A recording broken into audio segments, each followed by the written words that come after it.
This is being screencasted, so please don't make any strange bodily function noises. Appreciate that. Okay, so let me just give you a little preview as to where we're going in the next couple weeks. We're ending World War I on Friday. That's my plan anyway. And then, of course, you have Monday off because of Martin Luther King Day. Then after that, we start the Roaring Twenties. The Roaring Twenties is approximately 10 to 15% of the end of course exam. So it's like 3 or 4 content statements. And usually what I do is some kind of project, and I think we're going to do a newspaper project on that. So if there's 15 days of Roaring Twenties, maybe 11 of them will be spent on project, maybe 4 of them will be direct instruction like this now. So that's where we're heading. Questions or comments about that? Okay, so for World War I, again, yesterday I said forget causes of the war, forget home front stuff for at least the end of course exam. I care if you know that stuff because obviously I'm teaching it to you. But the bread and butter for the end of course exam is this stuff, end of World War I, League of Nations Treaty of Versailles. So you have not heard me lecture yet about this. You've done a worksheet and some answers some questions on it. I would like to tell you a story now. Instead of like going through all the nitty-gritty details of like the Treaty of Versailles said this, and it also said that, and this is that stipulation, and this, and so on. I want to tell you a little bit of the story, and it's a story of how Woodrow Wilson like blew it big time. He could have been a Mount Rushmore president. Usually presidents that take us through a war are put on a pedestal, right? Usually. And he blew it. Now, how many of you have used the phrase epic fail in the last 7 days? No? Okay. So, you know what it means though, right? Even though it's like old slang, you know what it means? Okay. So, what I'm trying to do here is, if this is a tragedy, okay?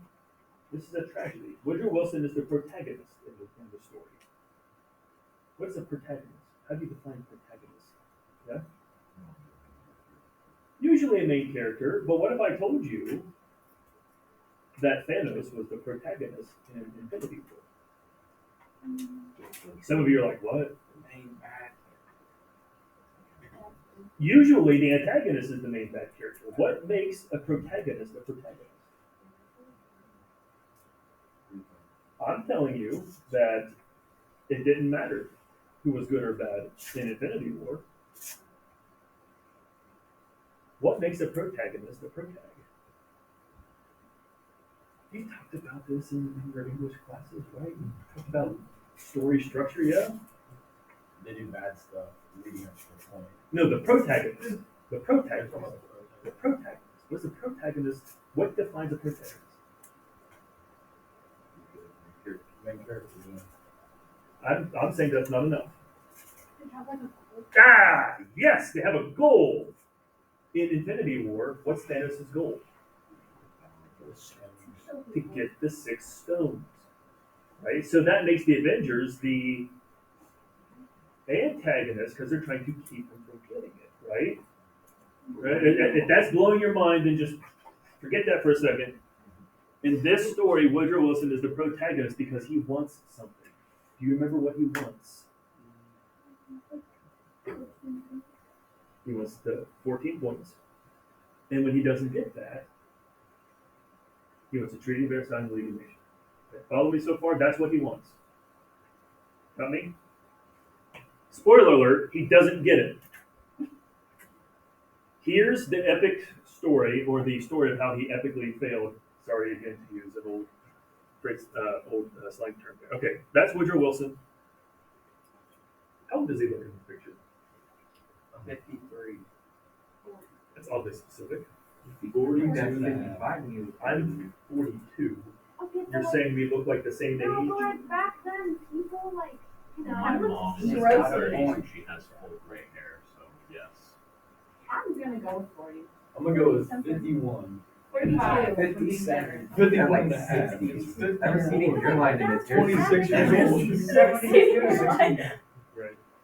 Halle Harris said that he looks like he's middle aged, and I told Halle, I'm middle aged, right? Like I hope to live to 84, so hopefully I'm right in that middle part, right? He is like late 60s, early 70s. He's old? Oh.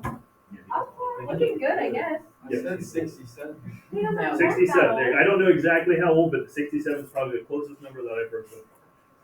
Now that has everything to do with what's about to happen. Is there anything else about him that you?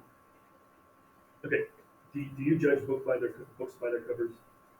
Do you look at people and think you can tell something about them? Yeah. Carlos says yes. Okay. Should we judge books by their covers and judge people by their appearance? Yeah. No. I feel like we should. Yeah, you should. What if you're like, wow, that guy looks like he's gonna kidnap me? No, yeah, that's good. What if some guy Like, was what if shooting he's at you, walk up to him following and you? then Right. you abduct him? If a dude's following you. If you're watching this online, they are very rambunctious today. Look, I walk down the street of Circleville sometimes at night with my hood on, and I probably look like And I would probably call the cops. If I was walking to my car and you were following me the entire time, I would get my car and call the cops. I get my money. I'm 6'4", 256 pounds. Why would? Look, And I'd walk. wow, it's going off the rails fast. Let me try to bore you now. Literally, somebody said that he looks boring. Third period? Does he look boring to you? No, he looks grumpy. He looks rather He looks grumpy. Yeah. He looks rather. He looks like he drinks. He absolutely does. He raises his pink. He does look like that kind of Very guy. formal, He has a high arched glasses. with He's no got arms. those big eyebrows. Yeah, but big arms. Oh, just the glasses. Like eyebrows. He owns a monocle. Oh, look, I'm not really. Somebody said second period that he's religious. He looks religious. I mean, No. Right. So somebody was, I think they were thinking like Sunday morning service, Baptist preacher, suit and tie. Right? Yeah. So some of these things that you get out of, like he probably, hopefully to you, he looks intelligent. I think that he looks intelligent. He's very crisp, very clean cut. The glasses help that image. He was an extremely intelligent person. I would argue one of the top 3 smartest presidents that we've ever had. Abraham Lincoln being one of the others. He was the president of the Ivy League college, Princeton. Right. So his intelligence was an asset for him. He was able to use his brain to lead the country, and he was very successful in his first administration. Now, I don't think that you can, in this case, judge a book by its cover as far as religion goes, because it's not like you can look at somebody usually and tell the degree of their religiousness. But when somebody said that second period, that did remind me that he was a Presbyterian. He was very religious, not in like the conservative sense, but more of in a liberal sense. But what that means for this lecture today was that he very much had there's a right way to go in the world and there's a wrong way to go in the world. And of course, he thought that he was on the right side of history. And I do want to make a note of his age too, even though he may not look like he's much older than I am. He's getting up in years, just like most presidents are, right? So I want you to keep that in mind. And I want you to keep in mind too that he wants the Treaty of Versailles and what's the League of Nations. Okay, got me so far? Okay, so how does the war end? We know that the war ends in late 1918. Even before the war is over, he's got a plan for what the world is supposed to look like after. This is rare for presidents. When we get to Vietnam and Korea, you're probably going to think, man, these Truman, Johnson, they didn't have any plan for how to get out of this thing. What's supposed to happen afterwards? War in Iraq, war in Afghanistan. Same thing, right?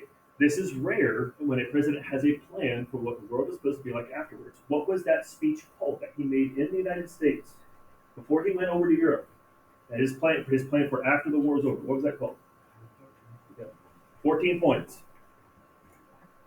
And as he's in America making the speech, and as he's popularizing these ideas, he's talking about long-term solutions, not revenge against Germany, or anything like that. How are we going to make the world a better place?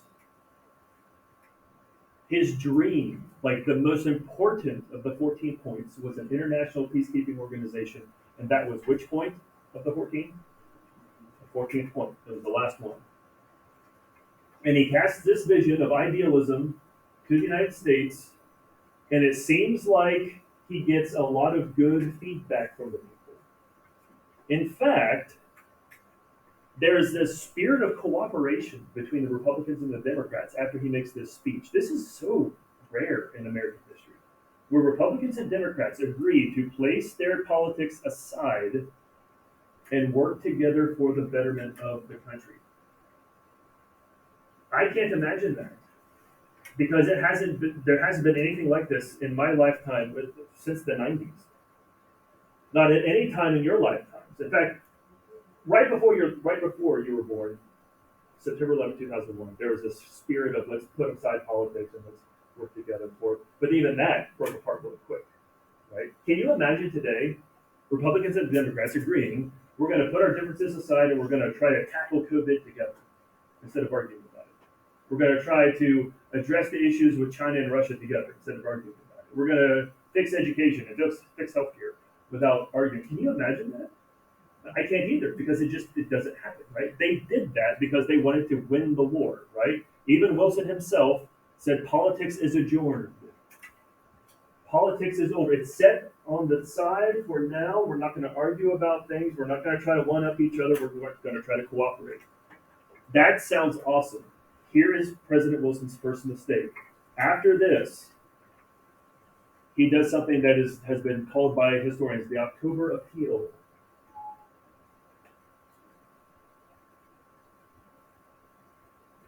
In the October Appeal, what he realizes is, yay, I get to draw. Now look, I would draw this on the chalkboard or the whiteboard, but I want these people that are at home watching it to see it. Do you remember when he was elected, what year? Max Young remembered what year he was elected. What's that? Look at JD. What? You just joined the elite ranks of Max Young and Slater Surge. Okay, you were already up there. Fair enough. When does that mean that he was up for re-election? 1916. Now, I want to make a point here. I made this point before, I think it was around Thanksgiving, actually. In the middle of those 4 years, every presidential term, in the middle of the term, there is something called a midterm election. This midterm election happened to be in 1914. In this first part, he said, all I really need to do to fix America is to bust the trusts and fix the monopolies and all that kind of stuff. But in 1914, the people of the United States elected progressives to Congress. And what that told Wilson was they want more than just trust busting. They want social welfare legislation. And so after this, he compromises. I'm going to put that word compromise right there. He compromises and he says, okay, I'll do what the people want. We have anti-child labor laws, for example, that are passed after that. Got me? Okay. That means the presidential election after this is going to be 1920. Can he run for this one? Yes. Because the 22nd Amendment hasn't passed yet. But has any president before ever ran for a third term? No, because George Washington didn't, right? So just keep that year in mind, 1920 in mind there. There's a election coming up. Here in the middle is this midterm election. Wilson realizes the war is winding down. I'm going to have to go over to Europe, and I'm going to tell those Europeans how to write a good treaty. And what party is Wilson? What political party? He's a Democrat. So, in these elections right here, he wants to take as many Democrats with him as possible. He wants to have as many Democrats in the Senate as possible so that they can ratify the treaty with him. So you know what he does? He backstabs the Republicans. He goes against his promise to put politics aside. He goes straight to the people, and he tells the people of the United States, I want you to elect Democrats because I want people in the Senate who will believe like I do. And so you can imagine the Republicans feel betrayed. They feel like they've been stabbed in the back. This is the first mistake that Woodrow Wilson makes. He made a promise and then he broke it. Remember, he's going to have to work with these people. And he's just made them upset. Now, the second mistake he makes, well, his first mistake has consequences. Now, okay, I'm saying this right now because I really believe it, not because I'm just trying to I don't know, what's the word for this? Be cheesy, I guess. Like, there are people in here, like all of you, literally should be leaders right now in your friends' circles, in your school, in your sports, or whatever. Because there are people in here that have been gifted with extreme amounts of intelligence and leadership abilities and blah, blah, blah, and all that kind of stuff, right? And I sincerely believe that. I wouldn't just be saying it if I didn't believe it, okay? Follow me? If you're not in leadership, then I would suggest that you, because you've been given gifts, you should use them, right? Woodrow Wilson used his leadership to go against his word so that he could get an advantage. And I'm hoping that you will, as you're watching, listening to this, that you'll think, what's more important to me, my word and my honor, or getting an advantage over the other guys? And he chose that one, and you can see the result. The people in the United States said, that was kind of shady. And they elected Republicans into both House and the Senate. The opposing party, Lincoln, Wilson's opposite party, were put into the White House. The people said, Wilson, that was bad. Right? Now, he looks foolish, and now he has to go to Europe with a whole bunch of people at home that he's made upset in Congress. If Woodrow Wilson is the person with a goal in here, as Haley said, then the person trying to thwart that goal is the antagonist, is Henry Cabot Lodge. He is the Republican in the Senate that is the leader of the Republicans, and he has just been ticked off. And he's going to do whatever he can do to make sure that Wilson doesn't succeed. Okay, now, having said that, what happens in 6 days after this? Right? The ceasefire, the armistice. 6 days after the election, Republicans win, the war ends. Now Woodrow Wilson definitely is going to Europe. By the way, how many presidents before him had gone to Europe while they were president? None. Okay, this is a big deal. He's changing history. And where's he going, by the way? What country? France. And what city, specifically? It's the Palace of Versailles, right outside of Paris. Right? I just put here he's going to Europe, so if you want to put France or Paris, you can do that too. Here's a second mistake. Let's say you're Wilson, and you had told the country to vote for Democrats, and they said no, and they voted Republicans instead, and you have to take a bunch of people with you over to Paris. What percent of them would be Republican that you would think? That you would advise Woodrow Wilson to take with you? At least 50%? Doesn't that make sense? At least 50%? Isn't that like the respectable thing to do? People told you that. You don't want to make more enemies. What does he do? Takes one. Out of his whole entire entourage of a dozen people or whatever it is, he takes one Republican with him. Another slap in the face for Republicans.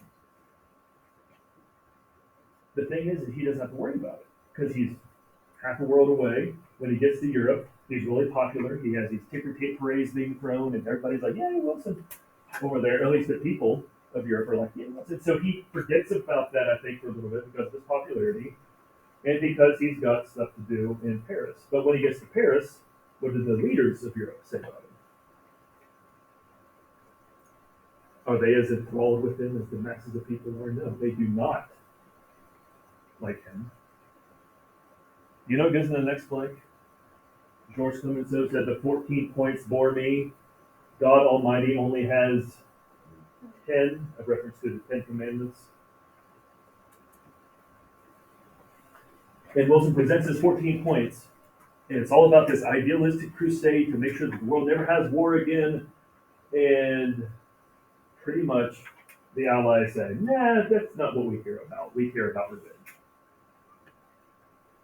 Now, I told you that this is not going to be a lecture about all the nitty-gritty details of the Treaty of Versailles, and I'm not going to have you write those down, but I do want to see, do you remember anything?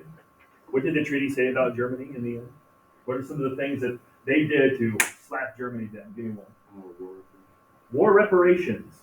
It started off at $33 billion. It grew to that afterwards, and in fact, they didn't pay it off for almost 100 years later.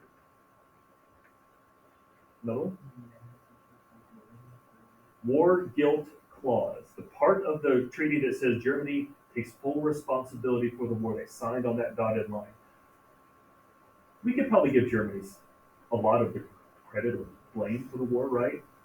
But when I was teaching you about the causes of the war, did it seem like Germany was the only bad guy there? Wasn't there a lot of finger pointing and assassinations and all that kind of stuff going on, right? It wasn't just Germany's fault, but now they're having to sign on the dotted line. Yeah. They also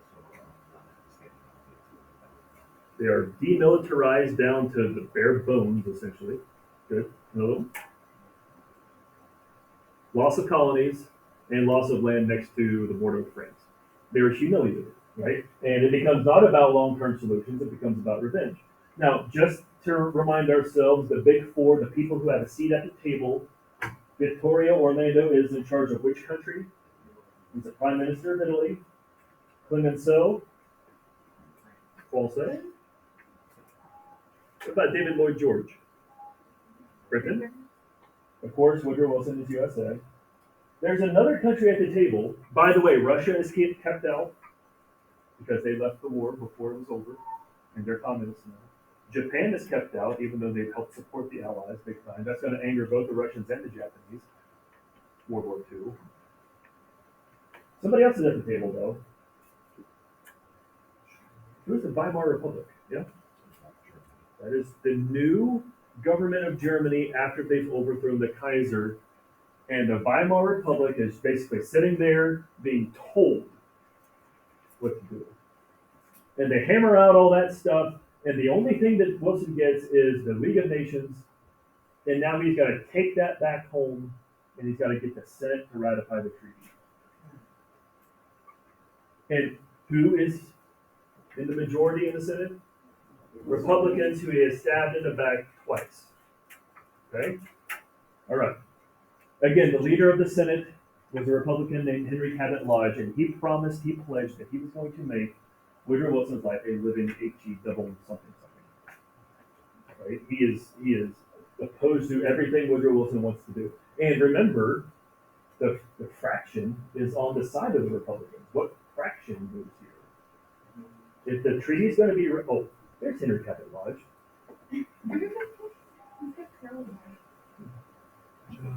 It has a lot of, more. No, it doesn't look like Joe Rogan.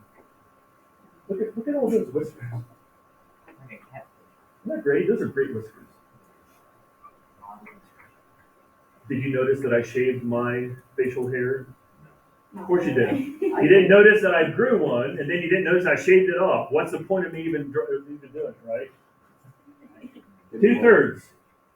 2/3. That means that every single Democrat in the Senate has to vote for the treaty, but also he's got to get Republicans on his side too, who he's just stabbed in the back twice. This is a tall order for Woodrow Wilson. The odds are against him, especially because of the choices he's made so far. Okay, now let's see what happens. Republicans are actually split into two factions on the issue of the treaty. One part of the Republicans are the reservationists. That means that they have reservations. Dad joke. I don't mean that they've called ahead at the restaurant and gotten a table ready for them. Dad joke. Not even a smile. Travis is like, that's not even a good try. No, they have reservations about the treaty. They have misgivings. They don't want the treaty to be ratified unless certain changes are made. If certain changes are made, we'll see which ones in just a minute, then we'll vote for it. But if not, then no. And then there were the irreconcilable Republicans who said, there's no way that we are going to sign this treaty no matter what. Changes or not, it's not going to, we're going to say no. So the only group here that Woodrow Wilson can work with gets all the Democrats, plus he's got to get most of the reservationists from the Republican Party on his side. These guys are not going to vote for it. He's got to get the reservationists on his side. Okay, so that means he's got to compromise. He's compromised before, right? 1914. He's compromised in 1919 in Europe. Should be a problem to compromise at home again, right? Shouldn't be a problem, especially to get the thing he wants the most. Now, just so you know, why would there be people who don't want to sign the treaty? What's wrong with the Treaty of Versailles? What's wrong with the League of Nations? We don't care about that today, right? We're a member of the United Nations today, another international peacekeeping organization, right? What's the problem with joining this thing? Before I let you answer, remember, if we sign, we agree to join the League, which is an international peacekeeping organization. The people of the United States wanted to remain more isolationist and stay out of European affairs. Right. And this treaty would get us all up in there, involved and entangled with European affairs. Here is very, very good. So here specifically are two things that the League of Nations could do that we didn't like, that the reservationists wanted changed. One, the League of Nations could tell us what to do with our military. Two, the League of Nations could tell us what to do with our trade agreements. So let's just say that the United Kingdom, Britain, decides that they're going to put down a big rebellion in Ireland in 1920, right?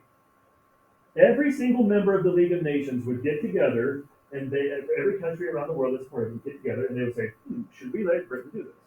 And if the League of Nations says no, then what the League of Nations will say is, United States and South Africa and Poland, you all are going to send 20,000 troops each to Ireland to keep the peace. Who told us to send our troops there? Our president? Our Congress? No, this foreign group of people. When in the history of the United States has any president or any Congress or any American for that matter said, yeah, we'll let foreigners tell us where to send our military troops? Like, it doesn't happen, right? This is one thing that they wanted out. And maybe instead of sending troops, we say, well, we're not going to trade with Britain until they pull their troops out of there. Well, that would be a big deal for us because we have to want to trade with them, right? And so they can tell us what to do with our trade agreements. Basically, we don't want foreigners telling us what to do. Just so you know, we're a part of the UN, but the UN allows us to veto anything like this that we don't want to do. That's why I spoiler right there. Okay, so Wilson pretty much has given up the idea that he's even going to compromise with the Republicans. And so instead of sitting down at the table with him and compromising, this is a third mistake that he makes. He doesn't sit down with Henry Cabot Lodge and talk things out. Instead, he embarks on a cross-country speaking tour. He's the first president to ever get on a train and go from town to town to town to speak directly to the American people and ask them to change their minds. His goal was to convince the Americans to go to their senators, even if their senators are Republican, and pressure them to ratify the treaty. And again, the Republicans feel like they've been stabbed in the back because he's not going to the negotiating table with them. He's going over their heads and directly to the people. And this takes a huge toll on Wilson, and this is why the age that I brought up at the beginning matters. Because it was a strenuous, stressful time for him, and on the tour he actually collapses. Physically, like, passes out. Kind of like JD. Right now. I'm just kidding. You're fine. Now, he's taken back to the White House on what amounts to basically a funeral train because they think he's not going to make it. He actually does. He lives for like another 5 years. But when he gets to the White House, pretty soon after that, what happens to him? Okay, good. You remember. He has a stroke. He is never the same after that. He is not the same intelligent, articulate, compromising, whatever Woodrow Wilson that he's been before. He is not that anymore. He is, well, you can see here it says he was laid up in bed for quite a while. He's president for another year and a half, and pretty much most of that time is spent behind closed doors, even though he's president of the United States.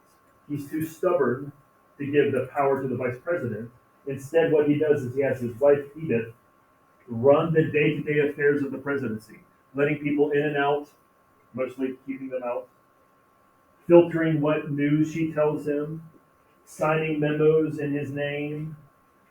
In other words, even though she's not elected to the position, Edith Wilson serves kind of as our first female president of sorts because she's the one who's doing the day-to-day operations of government. Here's a picture of her and him. They're posing for a picture. This is after his stroke. And if you look at him, he doesn't look too unhealthy, right? He looks fairly healthy. But they've posed him for this picture. They've dressed him up in this suit. They've had to put the pen in his hand because he can't hold it, like grasp it on his own. And if I remember correctly, his hand was shaking at the time, and he's barely able to sit up. So he's not the same president for the person for the rest of his life, really.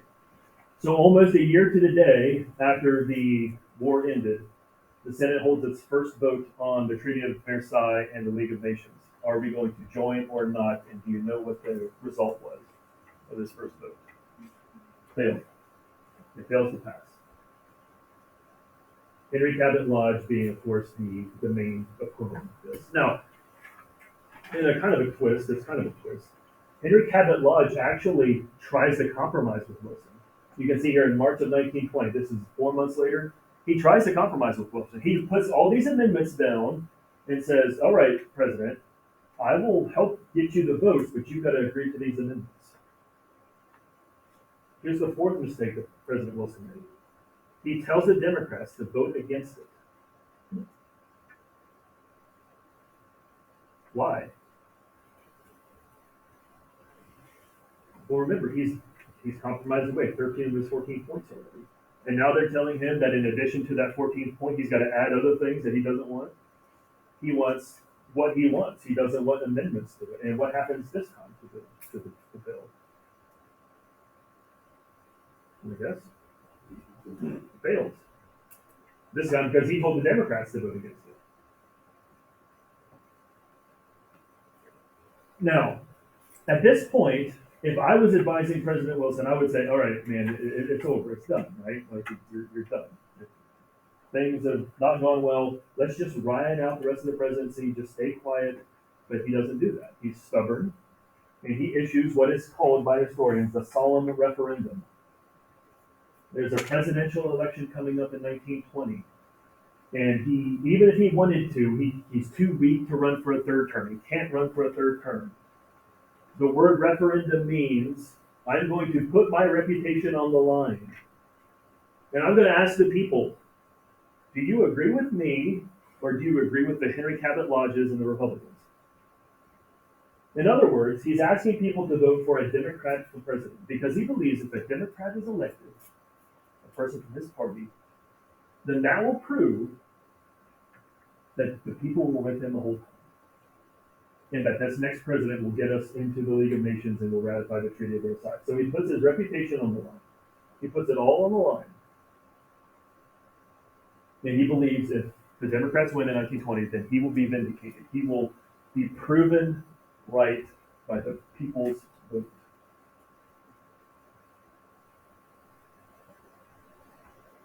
You see what this means? Either he wins and he's seen as a great president who stuck to his guns, or he loses and he's seen as one of the most ineffective presidents that we've had since James Buchanan. Do you even know who that is? Franklin Pierce. John Quincy Adams. Nicknamed him John Quincy Adams because he was a pimp for the Russian Tsar. What? Mr. Beard? Never mind. Just take my class next year. So the Democrats run James Cox of Ohio for the presidency. He is the governor of Ohio at the time. And they choose a young Franklin Delano Roosevelt, future president, to be his vice president. Warren G. Harding, senator from Ohio. The Republicans presidential candidate, and they choose Massachusetts Governor Calvin Coolidge as vice president, and what do you think happens? Who wins? Republicans win like real easy.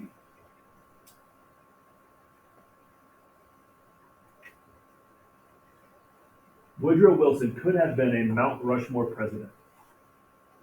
As successful as he was early on, getting things done and compromising so on, he was so stubborn that his legacy ends up being washed. Because, see, look at that map. The only states that the Democrats won in 1920 were the states that always voted Democrat. In the South, at least back then. So, the United States never ratifies the Treaty of Versailles. Never. The United States signs a separate treaty with Germany. Did you notice that I put an A, a capital A there? Separate. Do you know how many of you spelled separate like a Logan Elmer? Separate, not separate. Then why do we say Why would it separate? separate? Well, why do you say February when it's I February don't know. and Wednesday That's when it's probably Wednesday? why I spell it wrong. Because we had too much Logan Elm in our speech, right? We got to start saying things right.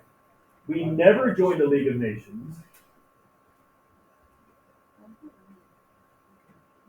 And Wilson's lack of compromise and his bullying cost him his dream. What's the lesson? Don't be like Wilson.